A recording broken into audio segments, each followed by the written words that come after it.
El relojero ciego, de Richard Dawkins. Capítulo 4.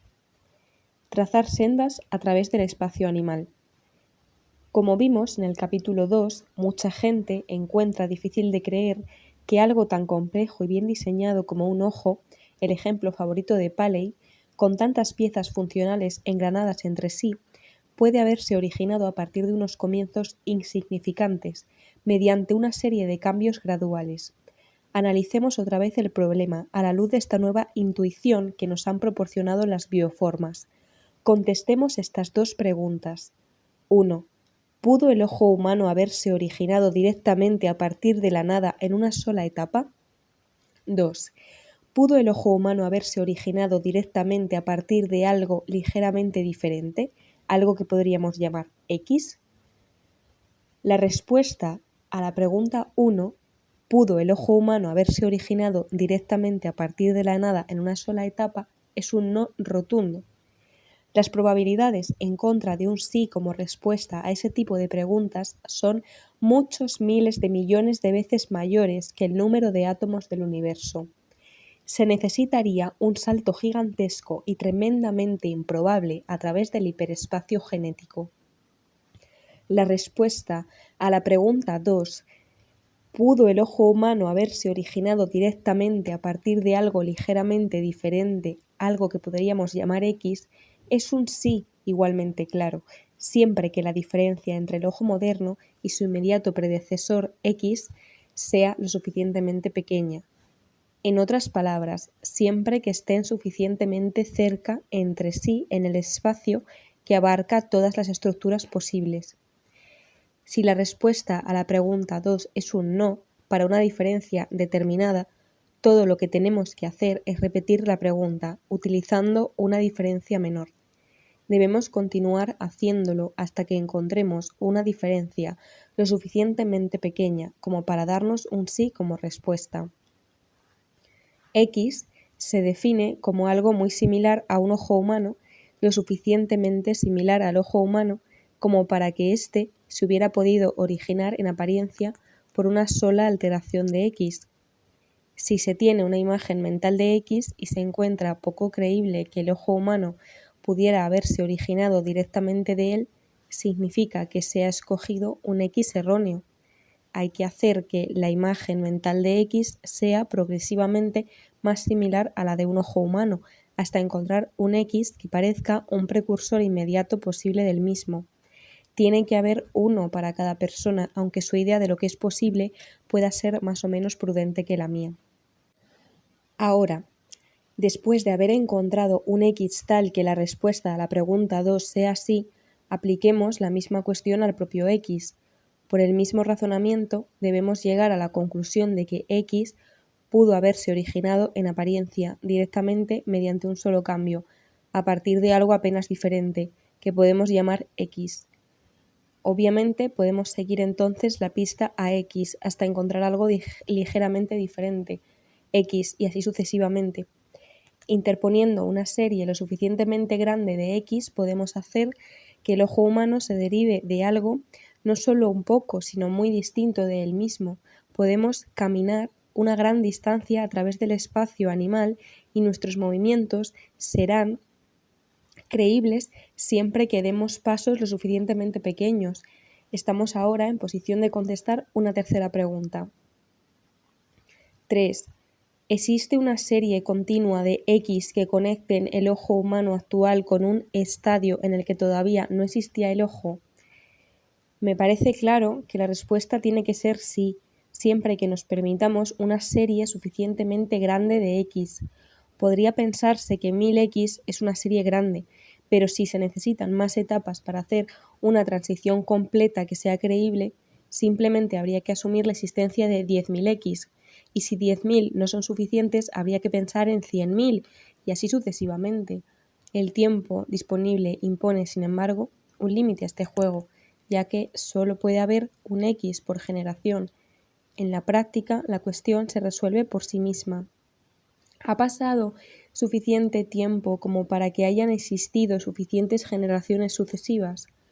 No podemos dar una respuesta precisa al número de generaciones que serían necesarias, Lo que sí sabemos es que el tiempo geológico es tremendamente largo. Para dar una idea del orden de magnitud de lo que estamos hablando, el número de generaciones que nos separan de nuestros primeros ancestros habría que medirlo en miles de millones. Si tenemos, por ejemplo, 100 millones de X, deberíamos ser capaces de construir una serie creíble de gradaciones diminutas que estableciesen una unión entre el ojo humano y cualquier otra cosa. Hasta ahora, mediante un proceso de razonamiento más o menos abstracto, hemos llegado a la conclusión de que existe una serie de X imaginables, lo suficientemente similares como para poder transformarse aparentemente entre sí, y que esta serie completa uniría el ojo humano retrospectivamente con un punto en el que aún no existía. Pero todavía no hemos demostrado que esto sea plausible, que esta serie de X existieran en realidad. Tenemos dos preguntas más que contestar. Considerando 4. Considerando aisladamente los miembros de la serie de hipotéticos X que conectan el ojo con un punto en el que éste no existía, ¿es posible que cada uno de ellos se originase por una mutación al azar de su predecesor? Esta es realmente una pregunta de embriología, no de genética, y es una cuestión enteramente diferente de la que preocupaba al obispo de Birmingham, entre otros. Las mutaciones funcionan modificando el proceso de desarrollo embrionario existente. Es discutible que cierto tipo de procesos embrionarios estén muy sujetos a variaciones en una dirección y se resistan a sufrirlas en otras. Volveré sobre este tema en el capítulo 11, aunque aquí subrayaré una vez más la diferencia entre un cambio pequeño y uno grande.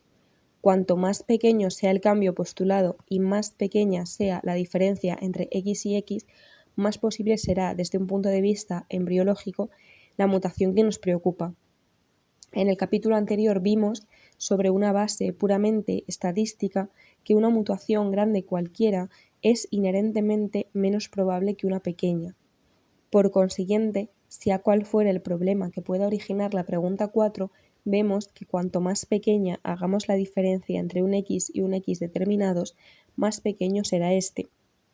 Mi idea es que siempre que la diferencia entre los intermediarios vecinos de nuestra serie que conduce al ojo sea suficientemente pequeña, las mutaciones precisas están casi obligadas a aparecer. Después de todo, estamos hablando siempre de pequeños cambios cuantitativos en un proceso embriológico existente. Hay que recordar que no importa lo complejo que pueda ser el status quo embriológico de una generación determinada, cada cambio mutacional en ese status quo puede ser muy pequeño y simple. Tenemos una pregunta final que responder. 5. Considerando aisladamente los miembros de la serie X que conectan el ojo humano con el comienzo de su existencia, ¿es posible que cada uno funcionase lo suficientemente bien como para haber contribuido a la supervivencia y reproducción de los animales implicados? Curiosamente, algunas personas han pensado que la respuesta a esta pregunta es un no evidente.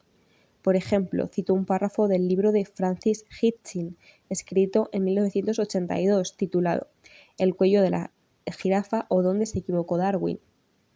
Podría haber acotado básicamente estas mismas palabras en cualquier folleto de los testigos de Jehová, pero escogí este libro porque un editor reputable lo encontró apropiado para su publicación, a pesar de contener un gran número de errores que hubiesen sido detectados rápidamente si se le hubiese pedido a un licenciado en biología en paro o incluso a un estudiante que echase un vistazo al manuscrito. Mis errores favoritos, si se me permiten dos bromas, son la concesión del título de caballero al profesor John Maynard Smith y la descripción del profesor Ernst Mayr, este elocuente y gran antimatemático archicrítico de la genética matemática, como el sumo sacerdote de la genética matemática. Y aquí pone algunos párrafos de ese libro.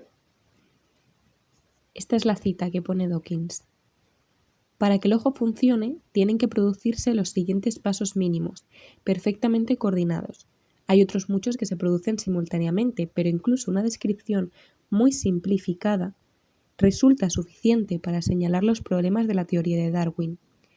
El ojo debe estar limpio y húmedo, mantenido en este estado por la interacción de la glándula lacrimal y el movimiento de los párpados, cuyas pestañas actúan también como un filtro rudimentario frente al sol.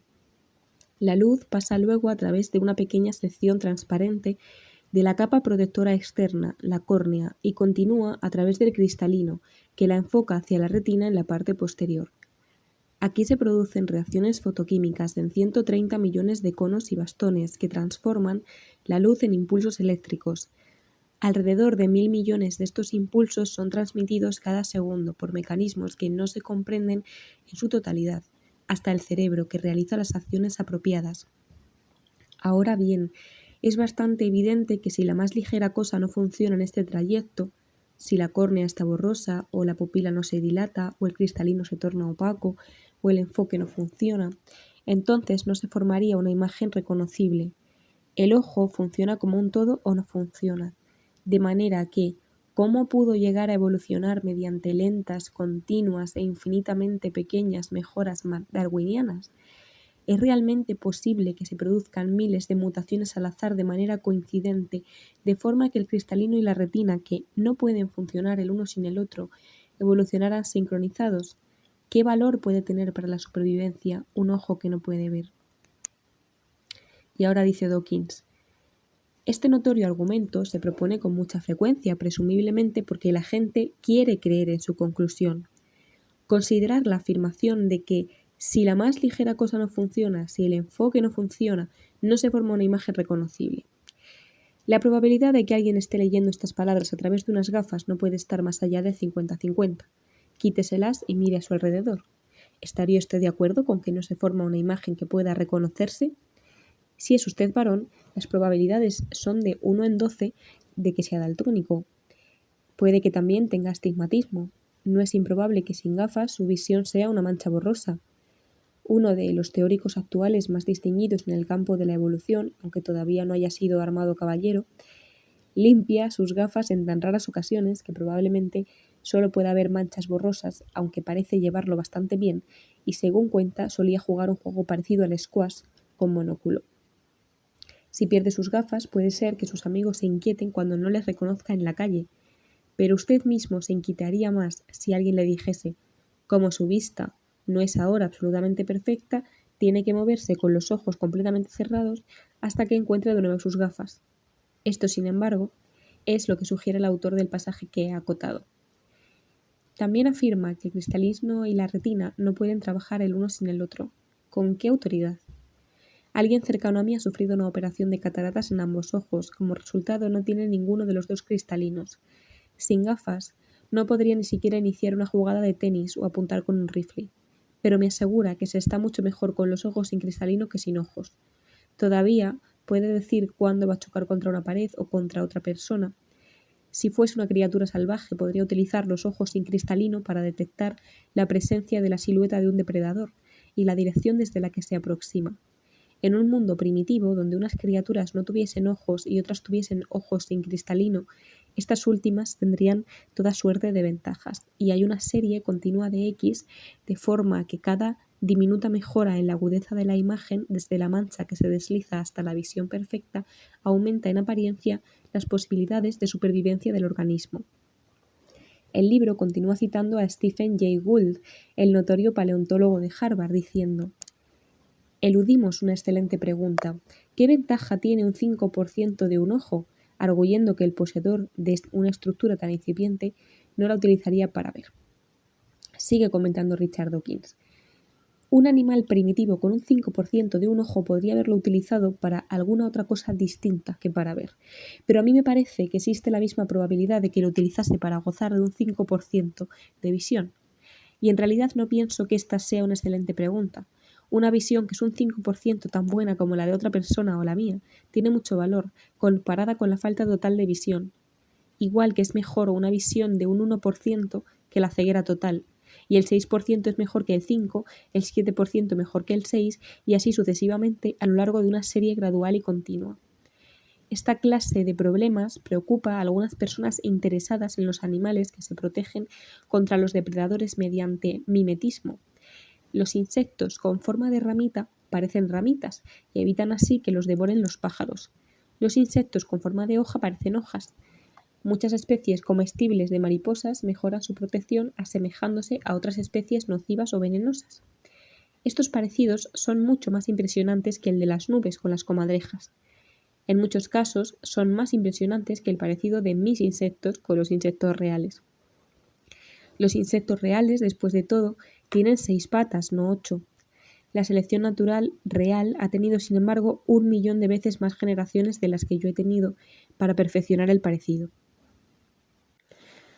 Utilizamos la palabra mimetismo en estos casos, no porque pensemos que los animales imitan conscientemente otras cosas, sino porque la selección natural ha favorecido a aquellos individuos cuyos cuerpos se confunden con otras cosas. Para decirlo de otra manera, los antepasados de los insectos con forma de ramita, que no parecían ramitas, no dejaron descendientes. El genetista germano-americano Richard Goldsmith es el más destacado entre los que han discutido que la evolución primitiva de estos parecidos no puede haber sido favorecida por la selección natural. Como dice Gould, un admirador de Goldsmith, sobre los insectos que se asemejan al estiércol. ¿Puede haber alguna ventaja en parecerse un 5% a un trozo de estiércol? En gran parte, bajo la influencia de Gould, se ha puesto recientemente de moda decir que Goldsmith fue infravalorado en su tiempo y que tiene mucho que enseñarnos. He aquí un ejemplo de su razonamiento. Y pone una cita que dice: Ford habla de cualquier mutación que consiga suministrar un parecido remoto con otra especie más favorecida de la que pudiera resultar alguna ventaja, por ligera que fuera. Debemos preguntarnos hasta dónde debe llegar el parecido para que tenga un valor selectivo. Podemos asumir que los pájaros, los monos y las mantis son unos observadores tan maravillosos, o que algunos muy listos entre ellos lo son, como para observar una semejanza remota y ser repelidos por ella. Yo pienso que es pedir demasiado. Este sarcasmo enfermizo se convierte en algo distinto en el firme e inseguro que pisa aquí Goldsmith. ¿Observadores maravillosos? ¿Algunos muy listos entre ellos? Cualquiera pensaría que los pájaros y los monos se benefician de ser engañados por un parecido remoto.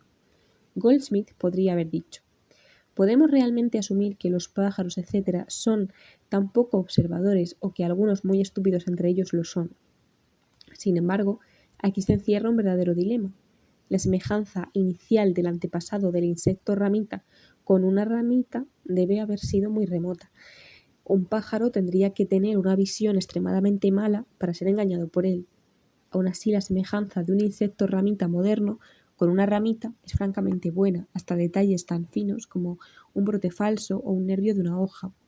Los pájaros cuya actividad depredadora selectiva puso los toques finales a su evolución deben de haber tenido, por lo menos colectivamente, una visión excelente. Debe de haber sido extremadamente difícil engañarlos. De otra manera, los insectos no habrían evolucionado hasta llegar a ser las perfectas imitaciones que son, hubiesen permanecido como imitaciones relativamente imperfectas. ¿Cómo podríamos resolver esta aparente contradicción?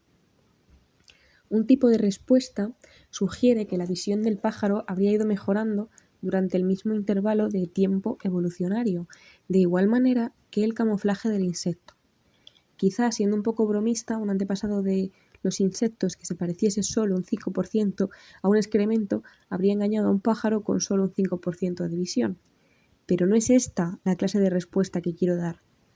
Sospecho que todo el proceso evolutivo, desde el parecido remoto al mimetismo casi perfecto, transcurrió con bastante rapidez, a veces más en diferentes grupos de insectos, durante un largo periodo en el que la visión de los pájaros habría sido tan buena como lo es hoy día. Otro tipo de respuesta ofrecido para resolver este dilema es la siguiente. Quizá cada especie de pájaro o mono tuviese mala visión y se concentrara solo en un aspecto limitado de un insecto. Puede ser que una especie de depredador observase solo el color, otra solo la forma, otra solo la textura y así sucesivamente. Por consiguiente, un insecto que se asemejase a una ramita engañaría solo a un tipo de depredador con un punto de vista limitado, aun cuando pudiese ser devorado por otras clases de depredadores. Al ir progresando la evolución, se irían añadiendo más y más rasgos al repertorio de semejanzas de los insectos. La perfección final multifacética de cualquier mimetismo se lograría gracias a la suma de las selecciones naturales facilitadas por las distintas especies de depredadores. Ningún depredador vería toda la perfección de un mimetismo, solo la vemos nosotros. Esto parece implicar que solo nosotros somos lo suficientemente listos para ver el mimetismo en toda su gloria. No es solo a causa de esta aparente superioridad humana, por lo que prefiero otra explicación. Esta explicación consiste en que no importa lo buena que sea la visión de un depredador en unas circunstancias determinadas, puede ser sumamente pobre en otras. De hecho, podemos apreciar fácilmente con nuestra experiencia habitual todo el espectro desde una visión extremadamente pobre hasta una visión excelente.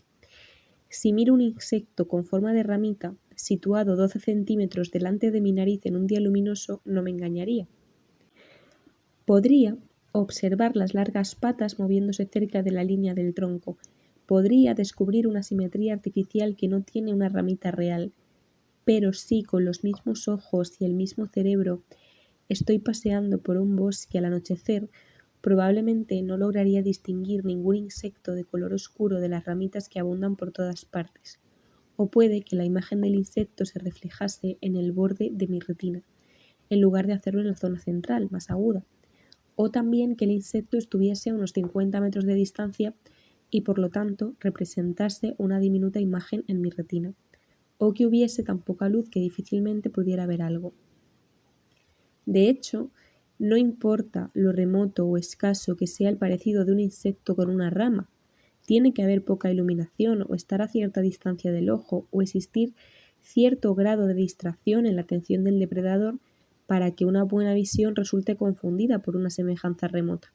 Si esto no se encuentra creíble en el ejemplo que se ha imaginado, basta atenuar un poco la luz imaginada, o alejarse un poco del objeto imaginado.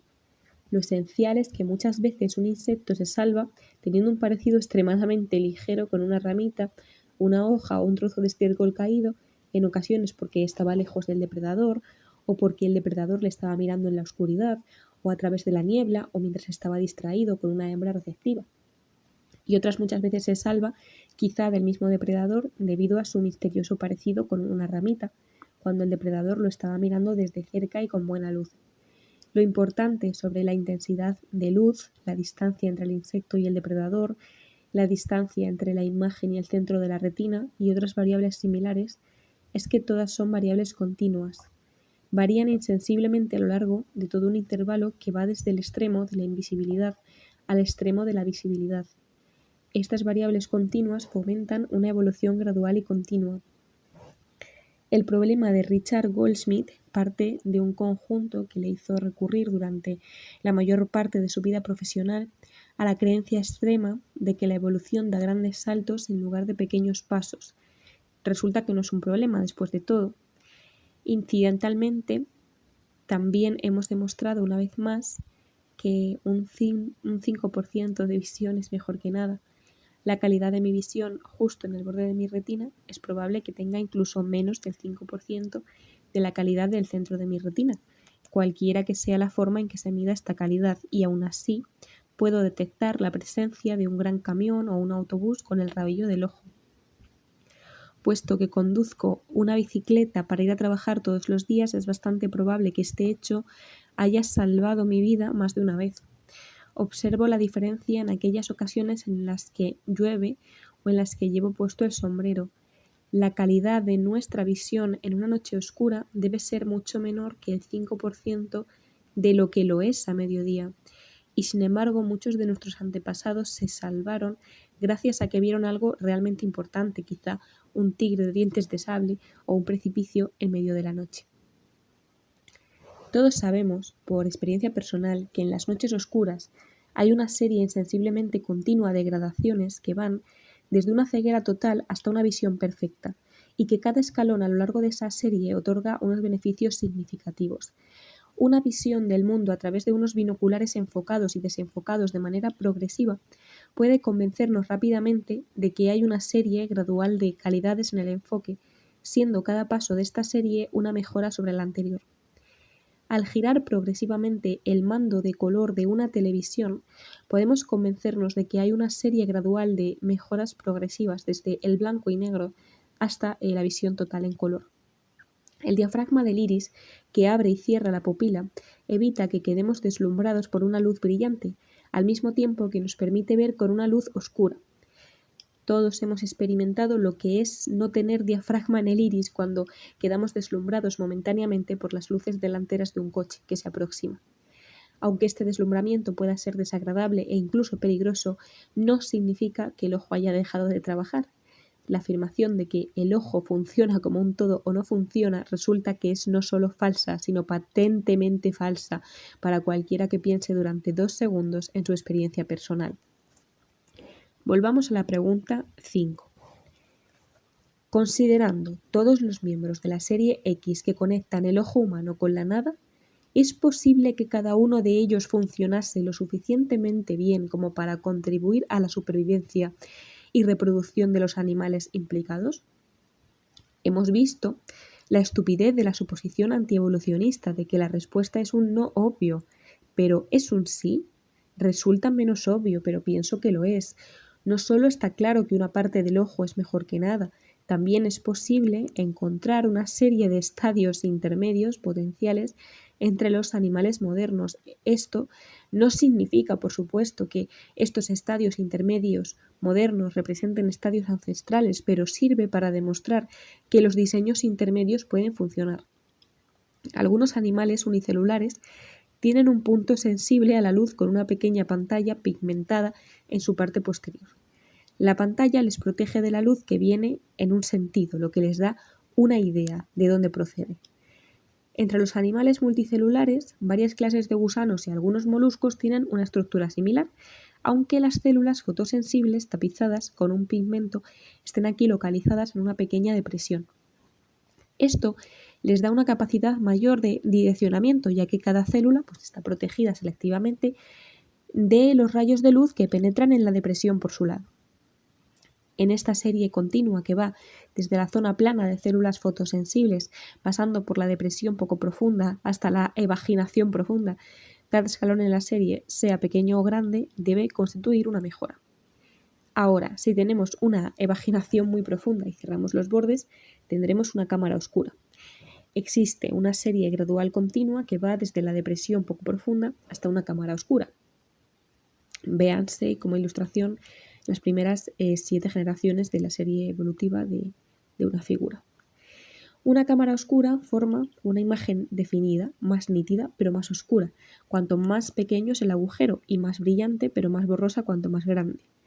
El molusco nadador Nautilus, una criatura bastante extraña, parecida al calamar, que vive en una concha como los extintos amonites, véase el cefalópodo con concha de un dibujo que hay aquí, tiene un par de cámaras oscuras como ojos.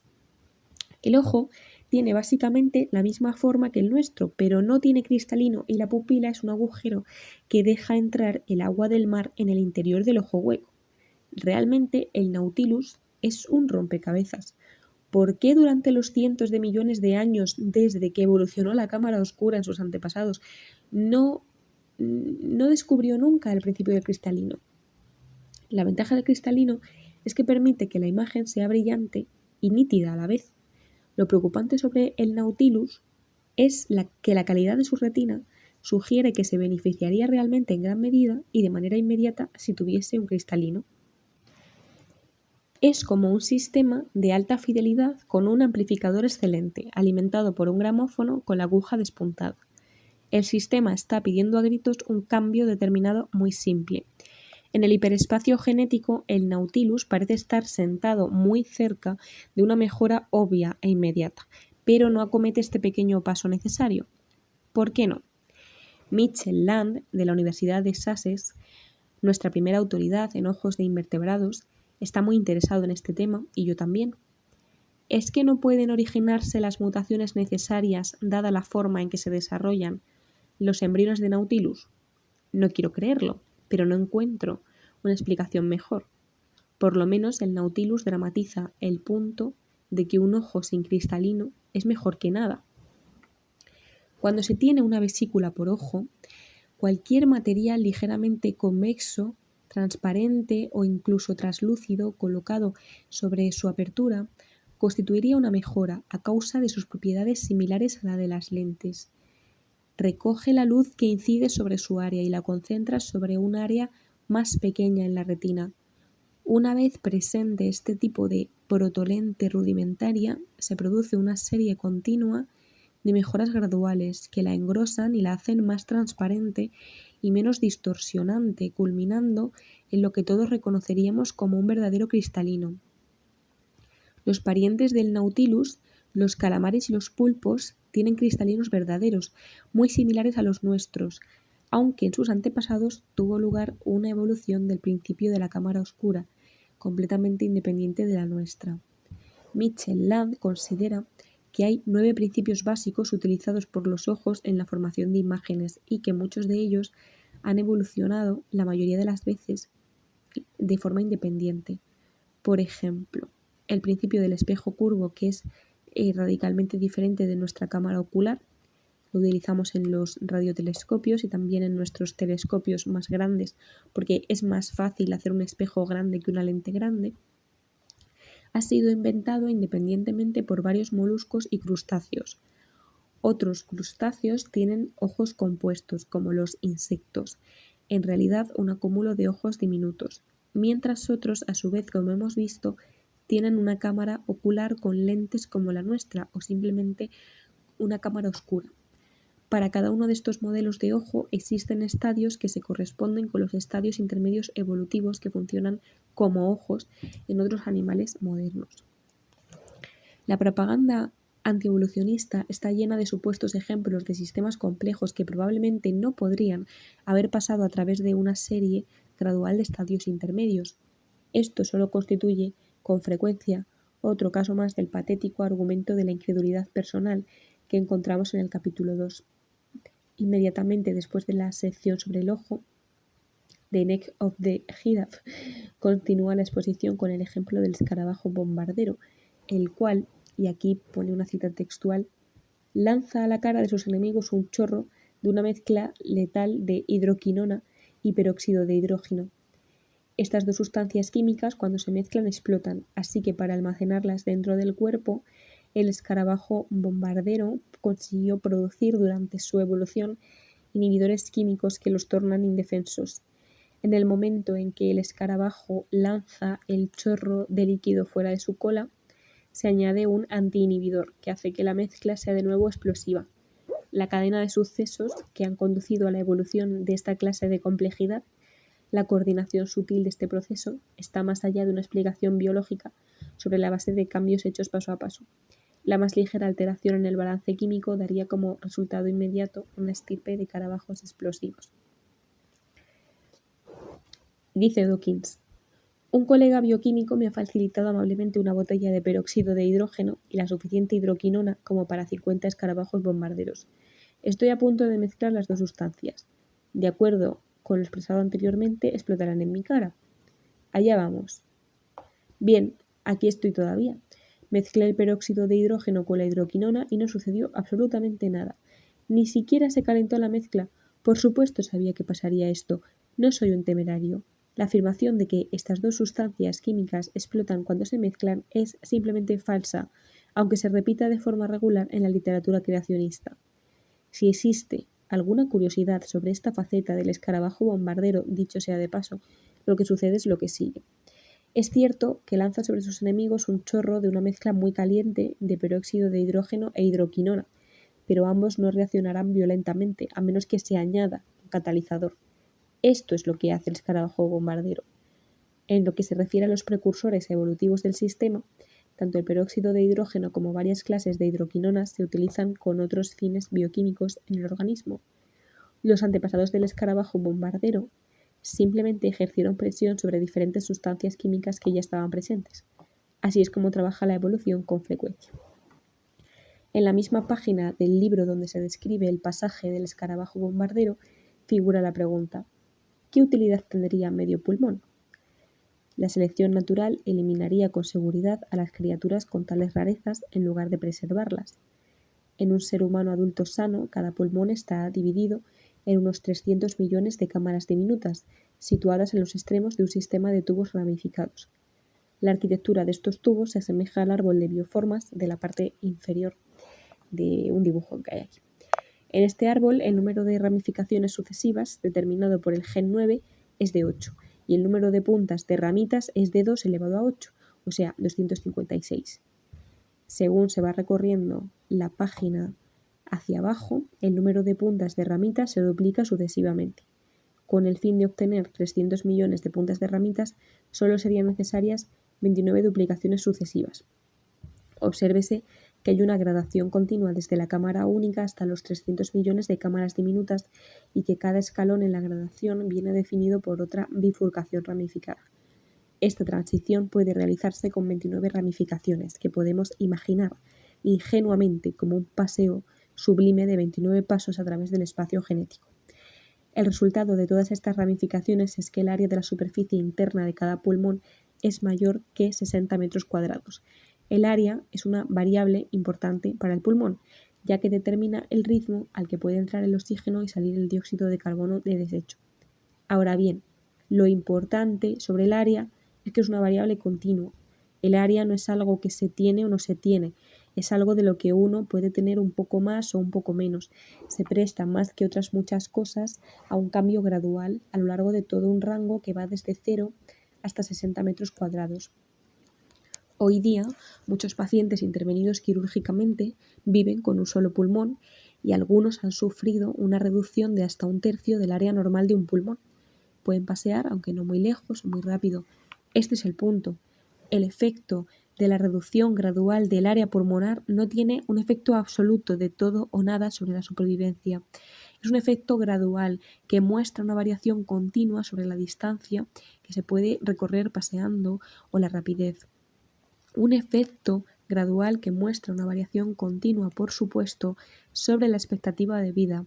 La muerte no llega súbitamente por debajo de un umbral determinado del área pulmonar.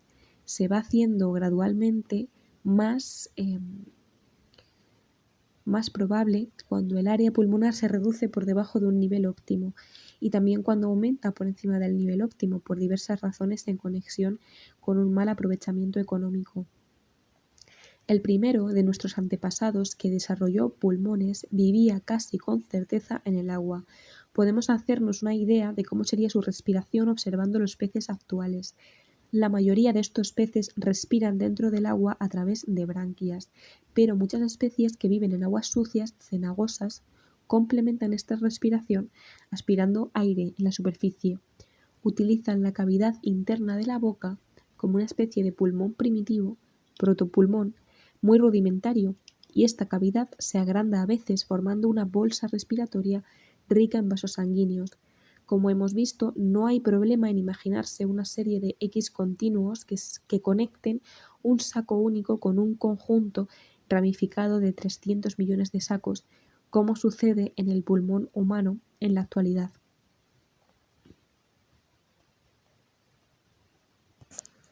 Muchos peces actuales han mantenido el saco único y lo utilizan con un propósito completamente diferente. Aunque probablemente comenzó siendo un pulmón, a lo largo del curso de la evolución se ha transformado en la vejiga natatoria, un ingenioso mecanismo gracias al cual los peces se mantienen como un hidrostato en equilibrio permanente. Un animal sin una vejiga de aire en su interior es normalmente más pesado que el agua, de forma que se hunde hacia el fondo. Esta es la razón de por qué los tiburones tienen que nadar continuamente para evitar hundirse. Un animal con grandes bolsas de aire en su interior, como nosotros con nuestros grandes pulmones, tendería a elevarse hacia la superficie. En algún punto medio de este espectro continuo, un animal con una vejiga de aire de tamaño correcto no se hundiría ni se elevaría, sino que flotaría en equilibrio sin tener que realizar ningún esfuerzo. Este es el truco que han perfeccionado los peces actuales, excepción hecha de los tiburones. A diferencia de los tiburones, los peces no gastan energía para evitar hundirse. Sus aletas y su cola quedan así libres para guiarse e impulsarse con rapidez. No tienen que depender más del aire exterior para llenar la vejiga, sino que tienen unas glándulas especiales que producen el gas. Utilizando estas glándulas y otros mecanismos regulan con precisión el volumen de gas en la vejiga y de esta manera mantienen un equilibrio hidrostático adecuado. Varias especies de peces modernos pueden abandonar el agua. En un extremo está la perca trepadora india, que raramente entra en el agua, En ella ha evolucionado independientemente un tipo de pulmón bastante diferente del pulmón de nuestros antepasados, una cámara de aire que rodea las branquias. Otros peces viven en el agua, pero hacen breves incursiones fuera de ella. Esto sería tal vez lo que hicieron nuestros antepasados. Lo importante sobre las incursiones es que su duración puede variar de manera continua hasta llegar a cero. Si hay un pez que básicamente vive y respira en el agua, pero que en ocasiones se aventura en tierra, quizá para cruzar desde un charco de lodo a otro y sobrevivir así a una sequía, podría beneficiarse no solo de medio pulmón, sino de una centésima de pulmón. No importa lo pequeño que sea un pulmón primitivo, debe de haber un periodo de tiempo durante el cual se podría resistir fuera del agua un poco más que sin ese pulmón. El tiempo es una variable continua. No hay ninguna división rígida entre los animales que respiran en el agua y los que respiran en el aire. Distintos animales pueden emplear el 99% de su tiempo en el agua, el 98%, el 97% y así sucesivamente hasta el 0%. En cada etapa del camino, cualquier aumento fraccionario del área pulmonar constituirá una ventaja. Existe una continuidad y una gradación a todo lo largo del camino. ¿Qué utilidad tiene media ala? ¿Cómo aparecieron las alas? Muchos animales saltan de rama en rama y a veces caen al suelo. La superficie corporal, especialmente los animales pequeños, retiene el aire ayudando a dar el salto o amortiguando la caída, actuando como un paracaídas muy rudimentario. Cualquier tendencia a incrementar la relación entre la superficie y el peso ayudaría a esa función. Por ejemplo, unos colgajos de piel que creciesen en los ángulos de las articulaciones. A partir de aquí habría una serie de gradaciones hasta desembocar en alas planeadoras y de aquí a las alas móviles. Obviamente hay distancias que no podrían haber saltado los primeros animales equipados con alas rudimentarias, protoalas. Es igualmente obvio que a cada pequeño aumento en el tamaño o mejora en el diseño de las superficies primitivas utilizadas para retener el aire, le debería corresponder una distancia, aunque sea corta, que podría saltarse con este colgajo pero no sin él. Si el prototipo de colgajo de alas funcionase para amortiguar la caída del animal, no podríamos decir, por debajo de cierto tamaño, los colgajos no tienen utilidad. Una vez más, no importa el tamaño ni la falta de aparecido que tuviesen los primeros colgajos con las alas. Debe de haber habido alguna altura, llamémosla h, tal que un animal se rompería el cuello si cayese desde ella, pero sobreviviría si cayese desde una altura ligeramente más baja. Dentro de esta zona crítica, cualquier mejora en la capacidad del cuerpo para retener el aire y amortiguar la caída, no importa lo ligera que ésta fuese, podría representar la diferencia entre la vida y la muerte. La selección natural favorecería así los prototipos de colgajos alares. Cuando estos se hubiesen convertido en la norma, la altura crítica h se haría ligeramente mayor. En este momento, un ligero aumento de los colgajos alares establecería la diferencia entre la vida y la muerte, y así sucesivamente hasta que tuviésemos unas alas características. Hoy día hay animales vivos que ilustran bellamente cada estadio del espectro continuo. Hay ranas que planean equipadas con grandes membranas entre sus dedos, serpientes de árbol con cuerpos aplastados que retienen el aire, lagartos con colgajos a lo largo de sus cuerpos y diversas clases de mamíferos que planean gracias a la presencia de membranas que se extienden entre sus miembros y que nos muestran el camino que debieron de seguir los murciélagos en sus comienzos. Contrariamente a lo expresado en la literatura creacionista, no solo son frecuentes los animales con medias alas, sino también los animales con un cuarto de ala, 3/4 de ala y así sucesivamente. La idea de un espectro continuo de maneras de volar se torna aún más persuasiva cuando recordamos que los animales muy pequeños tienden a flotar suavemente en el aire con independencia de su tamaño. El motivo por lo que esto resulta convincente es que hay un espectro continuo con infinitas gradaciones entre lo pequeño y lo grande. La idea de la existencia de cambios diminutos acumulados a lo largo de muchos estadios es muy poderosa, capaz de explicar un enorme rango de cosas que de otra forma resultarían inexplicables. ¿Cómo se originó el veneno en las serpientes? Muchos animales muerden y su saliva contiene proteínas que si penetran en una herida pueden producir una reacción alérgica. Incluso las llamadas serpientes no venenosas pueden producir mordeduras que originan reacciones dolorosas en algunas personas. Existe una serie continua, gradual, desde la saliva ordinaria hasta el veneno mortal. ¿Cómo se originaron las orejas? Cualquier trozo de piel puede detectar vibraciones si entra en contacto con un objeto que vibre. Esto es consecuencia del sentido del tacto. La selección natural podría haber intensificado esta facultad de una manera gradual hasta que fuese lo suficientemente sensible como para captar vibraciones muy ligeras. En este momento tendría la sensibilidad necesaria como para captar vibraciones transmitidas por el aire que fuesen lo adecuadamente fuertes o estuviesen lo suficientemente cercanas a su origen. La selección natural favorecería entonces la evolución de unos órganos especiales, las orejas, para captar estas vibraciones transmitidas por el aire y originadas a partir de distancias que irían aumentando de forma continua. Es fácil ver que debe de haber habido una trayectoria continua de mejoras paso a paso hasta el final. ¿Cómo se originó la ecolocalización? Cualquier animal que pueda oír puede oír ecos. Los ciegos aprenden a utilizar estos ecos. Una versión rudimentaria de esta habilidad en los antepasados de los mamíferos podría haber suministrado suficiente materia prima como para que la selección natural actuase desembocando mediante etapas graduales en la elevada perfección de los murciélagos. Un 5% de visión es mejor que nada. Un 5% de audición es mejor que nada. Un 5% de cualquier eficiencia en el vuelo es mejor que nada. Es posible que cada órgano o aparato que vemos en la actualidad sea el producto de una trayectoria uniforme a través del espacio animal, una trayectoria en la que cada estadio intermedio contribuyó a la supervivencia y a la reproducción. Donde quiera que tengamos un X en un animal real vivo y X sea un órgano demasiado complejo como para haberse originado aleatoriamente en una sola etapa, entonces, de acuerdo con la teoría de la evolución por selección natural, se daría el caso de que una fracción de X sería mejor que nada, y 2 fracciones de X sería mejor que una, y un X completo mejor que 9 décimas de X.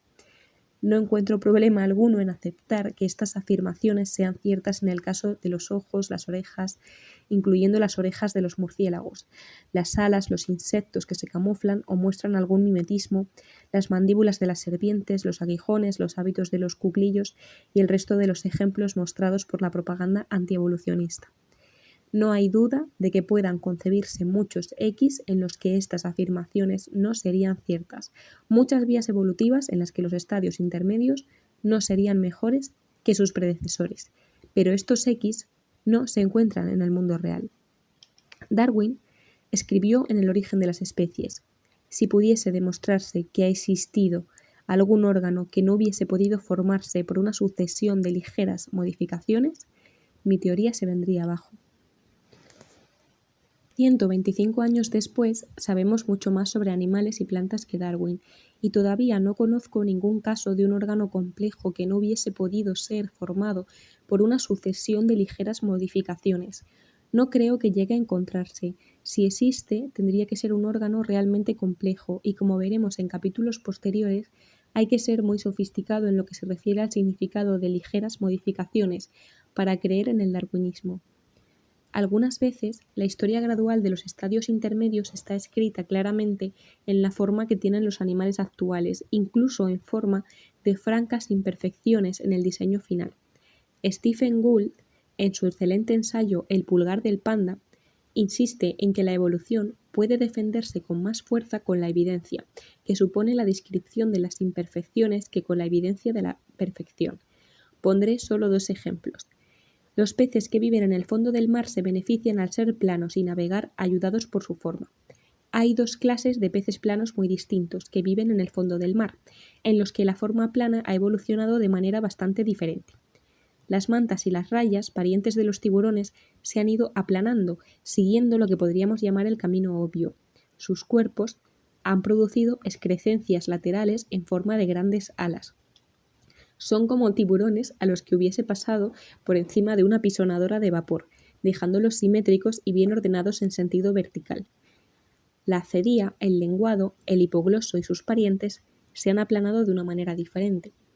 Son peces de esqueleto óseo, con vejiga natatoria, relacionados con los arenques, las truchas, etc., y no tienen nada que ver con los tiburones. A diferencia de estos, los peces de esqueleto óseo tienen una marcada tendencia a estar aplanados en sentido vertical. Un arenque es, por ejemplo, mucho más alto que ancho. Utiliza todo su cuerpo aplanado en sentido vertical como superficie natatoria, imprimiéndole un movimiento ondulante según va nadando en el agua. Es natural, por tanto, que cuando los antepasados de la acedía y del lenguado se posesionaron del fondo del mar, descansaran sobre un lado mejor que sobre el vientre, como lo hacían los antepasados de las mantas y las rayas. Sin embargo, esto originó un problema, ya que al estar uno de los ojos mirando siempre hacia abajo, hacia la arena, su utilidad era prácticamente nula. Este problema se resolvió durante la evolución, moviendo el ojo alrededor desde el lado inferior hacia el borde superior. Este proceso de desplazamiento volvemos a verlo representado durante el desarrollo de los peces óseos planos. Un pez plano joven comienza su vida nadando cerca de la superficie, siendo entonces simétrico y aplanado en sentido vertical, como un arenque. Luego el cráneo empieza a crecer de manera extraña, asimétrica, torcida. Así un ojo, por ejemplo el izquierdo, se mueve sobre la parte superior de la cabeza para terminar al otro lado. El pez joven se asienta entonces en el fondo del mar, con sus dos ojos mirando hacia arriba, una extraña visión picasiana. Incidentalmente, unas especies de peces planos se asientan sobre el lado derecho, otras sobre el izquierdo y otras sobre cualquiera de los dos lados. El cráneo entero de un pez óseo plano retiene la evidencia torcida y distorsionada de sus orígenes. Su imperfección es un poderoso testimonio de su antigua historia, una historia de cambios paso a paso más que de un diseño deliberado. Ningún diseñador sensible hubiese creado tal monstruosidad si hubiese tenido mano libre para crear un pez plano en una mesa de dibujo. Sospecho que la mayoría de los diseñadores con cierta sensibilidad hubiesen pensado en términos más de acuerdo con la manta, pero la evolución no empieza nunca a partir de una mesa de dibujo vacía. Tiene que comenzar a partir de lo que hay. En el caso de los antepasados de las mantas eran los tiburones que nadaban libremente. Los tiburones, en general, no están aplanados en sentido lateral, como lo están los peces óseos, como el arenque. Si acaso están ligeramente aplanados en sentido horizontal. Esto significa que cuando algunos tiburones primitivos se posesionaron del fondo del mar, hubo una progresión uniforme hacia la forma de la manta, representando cada forma intermedia una ligera mejora, dadas las condiciones del fondo del mar, sobre su predecesor ligeramente menos aplanado. Por el contrario, cuando los antepasados de la acedía y del hipogloso se asentaron en el fondo del mar, al estar aplanados lateralmente en sentido vertical como los arenques, les era mucho más fácil descansar sobre uno de sus lados que balancearse precariamente sobre el borde afilado de su vientre. Aun cuando su curso evolutivo estaba eventualmente destinado a conducirles hacia la complicada y probablemente costosa distorsión que implica tener los dos ojos en un lado, aunque la forma de un pez plano como la manta podría haber sido también, en última instancia, el mejor diseño para un pez óseo, las formas intermedias potenciales que surgieron a lo largo de este trayecto evolutivo prosperaron aparentemente menos a corto plazo que las formas rivales que descansaban sobre su costado. Estas fueron mucho más eficaces a corto plazo, navegando por el fondo. En el hiperespacio genético hay una trayectoria uniforme que conecta a los antepasados de los peces óseos con los peces planos que descansaban sobre su costado y tenían el cráneo torcido. No hay una trayectoria uniforme que los conecte con los peces planos que descansaban sobre su vientre. En teoría esta trayectoria existe, pero pasa a través de formas intermedias que no habrían tenido éxito a corto plazo, que es lo que importa, si hubiesen llegado a existir. El segundo ejemplo de progresión evolutiva que no llegó a producirse a causa de las desventajas mostradas por las formas intermedias, aun cuando podría haber resultado superior en último extremo si se hubiese producido, se refiere a la retina de nuestros ojos y del resto de vertebrados. Como cualquier otro nervio, el nervio óptico es un cable gordo, un haz de cables separados aislados, en nuestro caso unos 3 millones. Cada uno de estos 3 millones de cables conectan una célula de la retina con el cerebro. Podemos imaginárnoslos conectando un banco de 3 millones de fotocélulas, en realidad 3 millones de estaciones de relés que recogen información de un número de fotocélulas aún mayor, con el ordenador destinado a procesar la información en el cerebro. Por este motivo, todos los cables de la retina se reúnen en un solo haz que constituye el nervio óptico de ese ojo. Cualquier ingeniero asumiría que las fotocélulas apuntan hacia la luz, con sus cables dirigidos hacia atrás, hacia el cerebro. Se reiría de cualquier sugerencia que apuntase en sentido contrario con los cables partiendo del lado más cercano a la luz. Y aún así, esto es exactamente lo que sucede en las retinas de todos los vertebrados. Cada fotocélula está en efecto enfocada hacia atrás, con su cable asomando por el lado más cercano a la luz. El cable tiene que recorrer la superficie de la retina hasta un punto en el que se hunde a través de un agujero, la llamada mancha ciega, para unirse con otros y formar el nervio óptico. Esto significa que la luz, en lugar de tener garantizado un paso sin restricciones hasta las fotocélulas, tiene que pasar a través de un bosque de conexiones, sufriendo por lo menos alguna atenuación y distorsión. En realidad, probablemente no demasiada, pero aún así es la cuestión de principio lo que ofendería a cualquier ingeniero con una mente ordenada. No conozco la explicación exacta de esta extraña situación. El periodo relevante de la evolución está muy lejano, pero estoy dispuesto a apostar que tuvo algo que ver con la trayectoria, el trayecto a través de la vida real equivalente a la Tierra de las bioformas, que tendría que haberse recorrido para volver la retina del derecho a partir de cualquiera que fuese el órgano ancestral que precedió al ojo. Probablemente esta trayectoria hipotética existe, pero cuando se realizó en los cuerpos de los animales intermedios resultó tener desventajas temporales, aunque esto fue suficiente. Las formas intermedias podrían ver incluso peor que sus imperfectos antepasados, y no sería un consuelo pensar que estaban construyendo unos ojos mejores para sus descendientes remotos. Lo que importa es la supervivencia aquí y ahora. La ley de Doyo, o de Dolo como se pronuncie, afirma que la evolución es irreversible. Esto se confunde a menudo con una gran cantidad de necedades idealistas sobre lo inevitable del progreso, unido con frecuencia a una estúpida ignorancia sobre la evolución que viola el segundo principio de termodinámica. Aquellos que pertenecen al 50% de población culta que, de acuerdo con el novelista C.P. Snow, sabe lo que es el segundo principio, se darán cuenta de que no está más violado por la evolución que por el crecimiento de un niño. No hay razón por la que debiera invertirse la tendencia general de la evolución. Si existe una tendencia hacia las astas grandes durante un tiempo, es fácil que pueda haber una tendencia hacia las astas pequeñas en otro momento. La ley de Doyo es solo una afirmación sobre la improbabilidad estadística de seguir exactamente la misma trayectoria evolutiva dos veces o cualquier trayectoria determinada en cualquier dirección. Un paso de una sola mutación puede invertirse con facilidad, pero si hay numerosos pasos mutacionales, incluso en el caso de las bioformas con sus 9 pequeños genes, el espacio matemático de todas las trayectorias posibles es tan vasto que la probabilidad de que dos trayectorias lleguen a un mismo punto se torna extremadamente pequeña.